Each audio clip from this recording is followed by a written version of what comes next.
देशभरामध्ये gas सिलेंडरसाठी रांगा लागल्यात। गॅसच्या तुटवड्यामुळे मुंबईतील 40% हॉटेल्स ही बंद झालेत, असं वक्तव्य संजय राऊतांनी गॅसच्या तुटवड्यावरती केलेलं आहे। दरम्यान देशामध्ये गॅसचा तुटवडा नाही, संजय राऊत जाणीवपूर्वक अफवा पसरवत आहेत, असं प्रत्युत्तर हे भाजपचे मुख्य प्रवक्ते नवनाथ बन यांनी दिलंय।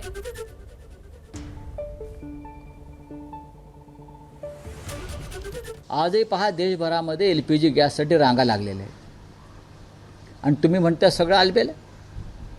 शिर्डीतल्या साई संस्थान शिर्डीमध्ये प्रसादाचे 2 लाडू देत होते, आता एकच लाडू देतात। का इंधन नाही, गॅस नाही, हे तरी मान्य करा। देवासमोर तरी खोटं बोलू नका।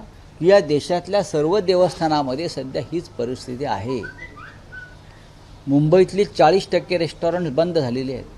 ही राज्याच्या मुख्यमंत्र्यांची बदनामी आहे, ही हिंदुस्थानच्या प्रधानमंत्र्यांची बदनामी आहे। हे जर कोणाला कळत नसेल तर त्यांच्यासमोर डोकं फोडून का उपयोग। इराण आणि इस्रायलचं युद्ध असताना भारतामधला इंधन पुरवठा सुरळीत ठेवण्याचं काम पेट्रोलियम मंत्री आणि केंद्रीय मंत्री सातत्यानं करतायत। त्यामुळं घरगुती गॅसची वितरण व्यवस्था अतिशय चांगली सुरू आहे, परंतु जाणीवपूर्वक लोकांमध्ये अफवा पसरवण्याचं काम, लोकांमध्ये अराजकता निर्माण करण्याचं काम संजय राऊत यांच्या माध्यमातून केलं जाते।